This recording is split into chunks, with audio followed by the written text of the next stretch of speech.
사랑과 마음 상담센터에서 보내드리는 이른 아침 햇살 받기 프로그램입니다. 이 시간 하나님의 말씀을 통해 마음 치료가 이루어져 믿음의 안위함을 누리시는 시간 되시길 바랍니다.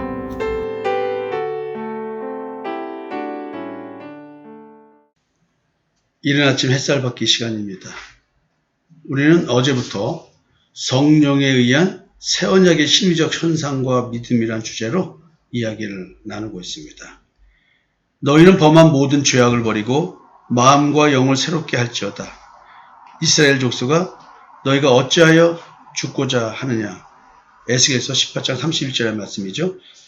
이 말씀을 가지고 어제 나누면서 진정으로 마음과 영을 새롭게 하는 것이 무엇인지, 마음과 영을 새롭게 하지 않는 것이 죄악을 범하는 것이다. 이런 얘기를 했습니다. 그래서 범한 모든 죄악이 율법적 신앙생활, 자기의 의를 추구하는 생활, 우리가 볼 때는 선한 양심인데 하나님이 보실 때에는 악한 양심인 그 양심의 지배를 받고 살아가는 우리들, 그런 얘기를 좀 나눴습니다. 이어서 얘기를 좀 하겠습니다. 예수님께서 바리새인들을 향하여 행위를 의미하는 잔과 대접의 겉만 깨끗하게 닦아보아야 아무 소용이 없고, 잔과 대접의 안, 즉 탐욕과 방탕한 마음을 깨끗이 하여야만 그 행위도 깨끗하게 인정된다는 말씀을 하셨습니다. 마태복음 23장 25절 말씀인데요. 화해신저 외식하는 서기관들과 바리새인들이요, 잔과 대접의 겉은 깨끗이 하되 그 안에는 탐욕과 방탕으로 가득하게 하는도다. 참 희한하죠. 이런 말씀들을 보면 여러분들에게 이런 성경 구절, 외식에 대한 얘기를 하면서 참 많이 말씀드렸습니다. 행위와 우리의 마음, 심리적 등가성이라는 말씀을 드렸죠. 내가 바르게 살아야지라는 마음을 먹으면 내 행위가 바르게 느껴지고요. 또 이 말을 이용해서 행위적 등가성이라는 말을 썼어요.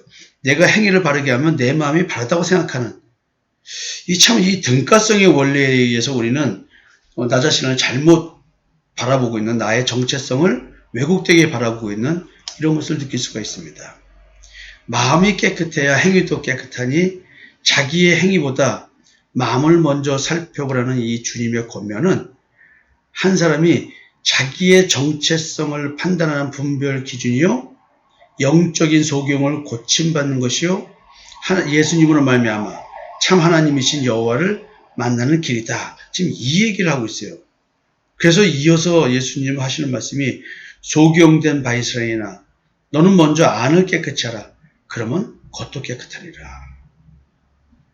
참 이게 듣기는 너무 쉬운 말이고 별로 어렵지 않은 말인데, 이걸 영적으로 가져와서 영적인 실체로서의 나에 적용한다고 한다면 내가 과연 소경인지 아닌지, 눈을 뜬 자인지 안 뜬 자인지 이걸 알 수 있다는 것이죠. 근데 여기서 말하는 외식, 소경 이런 말들은 사실은 내 마음을 보지 못하고 있으면은 소경이요, 내 마음을 보면 눈뜬겁니다. 근데 이것이 육체의 눈이 아니라 마음의 눈인 거예요. 그래서 선악을 알게 한 나무의 열매를 먹은 우리들, 그때 눈이 밝아졌다고 할 때에는 행위가 밝아진 눈, 즉 행위의 눈, 내 행위를 보면서 밝음을 보는, 그래서 마음을 보면서 밝음을 봐야 되는데, 참 이런 얘기들을 이렇게 하는데 수없이 이 얘기를 하지만 이건 영적인 얘기라 말로는 알아들을 수 있지만 자기에게 적용되기라는 것은 참 우리의 인간의 노력으로는 되지가 않는 것입니다. 새 언약이 이루어진 자는 성령과 그리스도의 핏뿌림의 역사로 이러한 사실을 깨닫게 되며 사람이 거룩해지는 길을 추구하게 됩니다. 자, 오늘도 내가 새 언약이 이루어진 자인가? 이것은 내가 내 마음의 상태를 보고 느끼고 죄가 나를 지배하고 있고 나는 죄의 노예로 살고 있다는 것이 정말로 느껴지느냐 하는 것입니다. 내 행위를 보고 내가 죄의 지배를 받는다고 느끼는 게 아니에요. 그러니 이거를 어찌할 겁니까? 여러분들이 이걸 모른다고 한다면 새 언약을 받은 자가 아니요 성령 받은 자가 아니요 예수의 피뿌림을 받은 자가 아닙니다. 십자가에 죽고 무덤에서 부활한 자가 아니라는 거예요. 그러니 이런 상태에서 예수를 믿어봤자 우리는 마음을 보지 못하고 행위를 가지고 내 마음을 보려고 하는 그런 신앙생활을 할 수밖에 없다는 것이죠. 예수님은 여기서 인간의 존재에 대한 안타까움을 갖고 계시는 겁니다. 그래서 우리의 마음은 어떤가? 내 마음이 어떤 상태에 있는가? 이걸 보는 게 마음의 눈이 밝아지는 거거든요.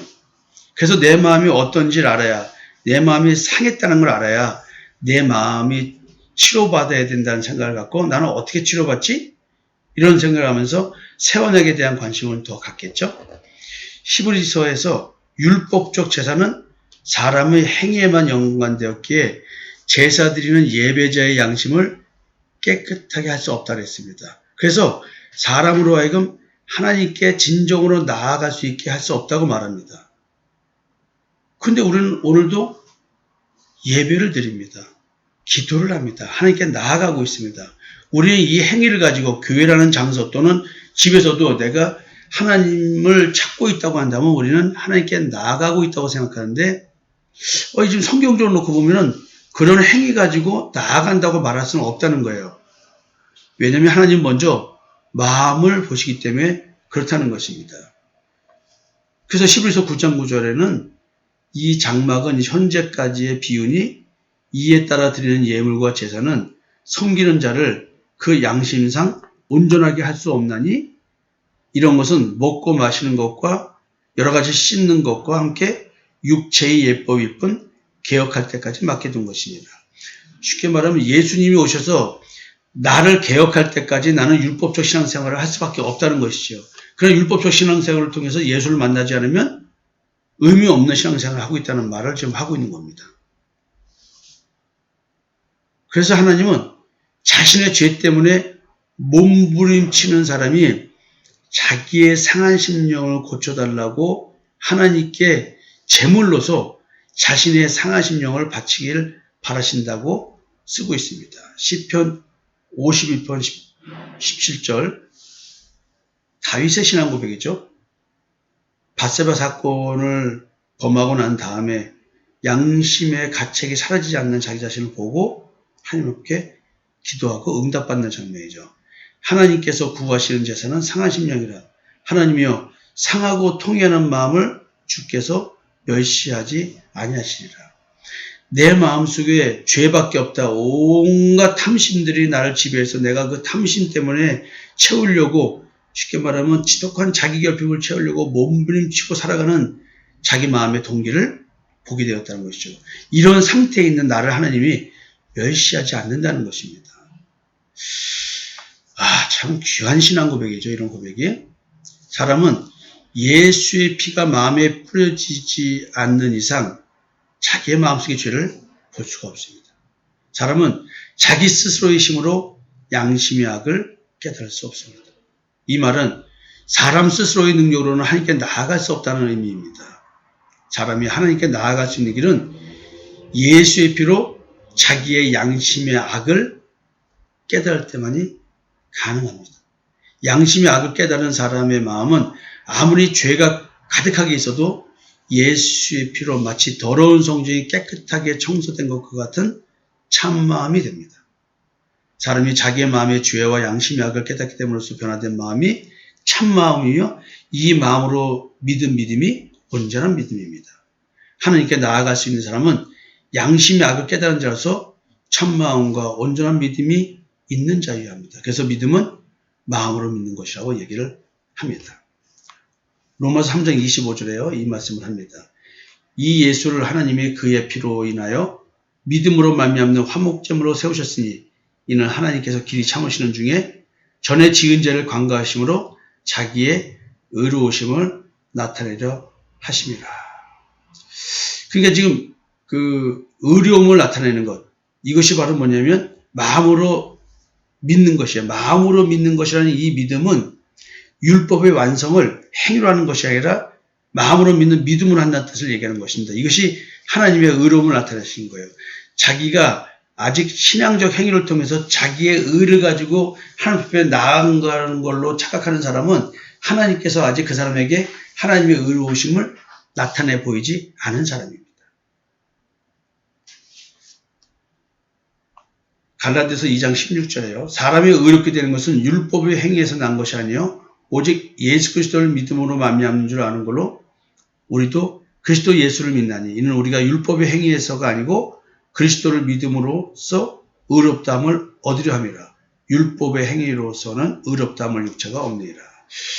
야, 이렇게 말하고 있는데 우리는 시대가 바뀌어서 21세기에 신앙생활을 한다고 해서 우리가 율법 시대는 벗어났다고 생각하면서 그 율법에서 벗어났다는 말을 율법 613개 조항을 지키지 않아도 되는, 그래서 믿음으로 됐다는 이 말을 가지고 우리가 율법적 신앙생활을 안 하고 있다고 착각하는 거예요. 지금 성경에서 얘기하는 기독교적 가치를 가지고 행위로 준수하면서 믿는 자답게 산다고 하는 말 자체가 지금 율법적 신앙생활이라는 걸 모르는 거예요. 그리고 여러분들이 이제 다시 한번 말씀드리는데 양심의 악을 깨닫는다는 말, 문둥이 이야기를 하면서 나만 장군이 문둥이로서 문둥병의 의미가 뭐다. 예수님이 나병 환자를 고치신 이유가 의미하는 것은 질병 고친다는 말을 통해서 우리에게 감각 없음, 죄가 무엇인지 감각이 없는, 죄에 지배받는 감각이 없는 이 상태를 문둥병 걸린 상태라고 말한다고 말씀을 드렸습니다. 그러니까 양심의 악을 깨닫는다는 말의 실체를 자기 스스로가 모른다고 한다면 우리는 지금 하나님을 섬기고 있는 게 아닙니다. 양심으로 하나님을 섬기는데 양심이 악하다는 사실을 어떻게 깨닫는 것인가? 내 양심이 왜 악한가? 이것은 사람의 관점이 아니라 하나님의 관점입니다. 이건 십자가의 대속의 은총의 관점입니다. 하나님이 보시기에 악한 양심이 내가 볼 때는 선한 양심인 거예요. 왜냐하면 내 스스로 내가 선과 악을 판단해서 선을 추구하는 이 행위, 이게 자기의 의이기 때문에 그렇습니다. 그래서 이 양심이 내가 만든 기준으로 법을 삼아서, 법규를 삼아서 양심의 법정에서 옳고 그름을 때리면서 양심의 가책을 만들어내는데 그 양심의 가책을 받으면 수치심을 느끼게 됩니다. 이런 것들을 안 느끼려고 내가 생각하는 기준을 지키려고 노력하는 것. 그래서 자기의 의를 추구하고 예수 그리스도의 십자가의 대속의 은총을 믿는 믿음의 의를 거부하게 돼버리는, 결과적으로 예수를 그리스도로 믿지 않고 거부하는 것을 결국 드러내기 때문에 그 양심은 악하다고 말하는 것입니다. 이것을 여러분들이 제대로 깨달을 때 신앙생활을 제대로 할 수가 있습니다. 로마서 10장 10절에 사람이 마음으로 믿어 의에 이르고 입으로 신하여 구원에 이르니라.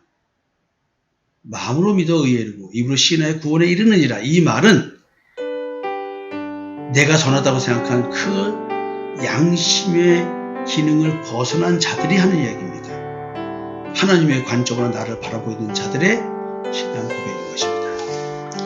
오늘은 여기까지 얘기하고요. 내일 이어서 다시 말씀을 좀 나눠보도록 하겠습니다. 감사합니다.